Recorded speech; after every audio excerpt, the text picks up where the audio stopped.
Good morning guys.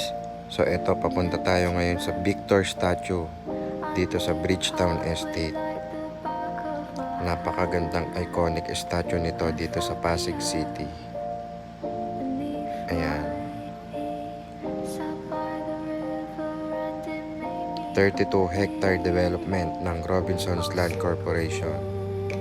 So kung gusto nyo mag-invest ng mga condominium dito, ngayon pa lang mag-invest na kayo kasi this is the next BGC in Metro Manila. Napakalaking development na to at napakagandang area.